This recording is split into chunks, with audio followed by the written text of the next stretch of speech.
I know you do, love. I know. Ella's breath suddenly caught in her throat as she realised he had never said the words, I love you, in response to her declaration. Or had he? She began to panic and doubt her instincts. As her eyes travelled around her mother's holiday home, the exposed stone walls almost shifted on their foundations, and the scent of oregano on a breath of wind drifted through the windows as if Hydra had answered her unspoken question. But she couldn't interpret its response. Again, she silently begged the island to show her what love was supposed to feel like. Chapter 1. Ella. London, May 2016. Ella looked around at her unpacked boxes in her flat in Camden. The only ornament that indicated someone lived there was a framed photograph of her with Georgia, her sister, and their late mother, Anna. The three of them were washed with golden Greek light as the diminishing embers of the island sun kissed their skins. It was the sole reminder of Hydra Ella permitted. She had once loved it more than anywhere on earth, but its illusion had expired. It was no longer precious to her. Any stored picture postcard snapshots were from before she was broken, never to be mended. Before Harrison.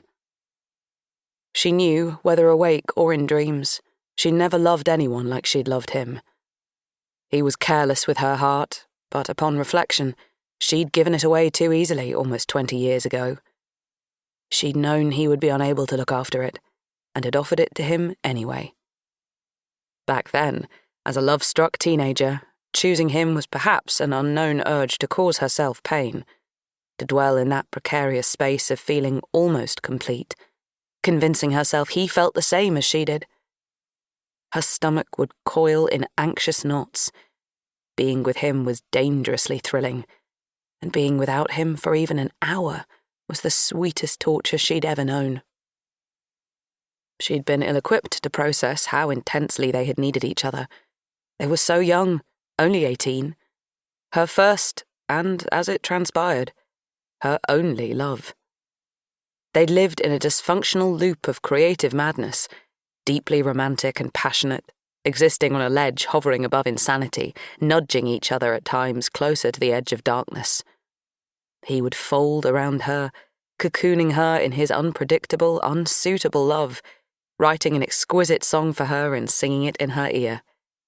Or they'd pore over her photographs, spreading them out on the threadbare carpet of her student house. In his embrace, she felt safe, like nobody could hurt her. But he did hurt her. And she let it happen for a feeling of security that turned out to be futile, for the sake of a strong arm to sleep beneath, or to bask in the compliment of a song dedicated to her. Languishing in anguish under his touch, whispering to him while he slept not to leave her. She'd been afraid he would one day simply disappear, and he had cruelly made her fear that reality. The heap of loss that had once been love found itself with nowhere to disperse. She hadn't been enough for him.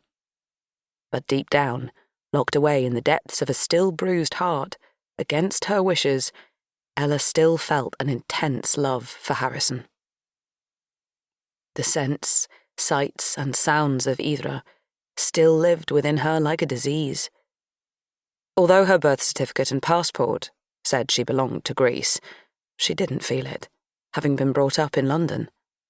And she'd refused to return to the island since that final trip with Harrison. It had once been the setting for her happiest childhood memories, but she no longer felt that way. He had ruined Hydra for her. Harrison and Ella once dreamed of living there, growing old together, perhaps having a family. But he had shattered their fantasy and broken her heart. Ella was never going to be ready to confront the ghosts that still haunted Greece and her birthplace, despite the almost irresistible magnetic pull of paradise. It would be like walking in phantom footsteps, so she had deliberately stayed away. She travelled extensively for work, just as she'd always hoped she would when conjuring up how her life could be as a photographer. The reality far exceeded her manifestations, and she lived a constant adventure, untethered by convention.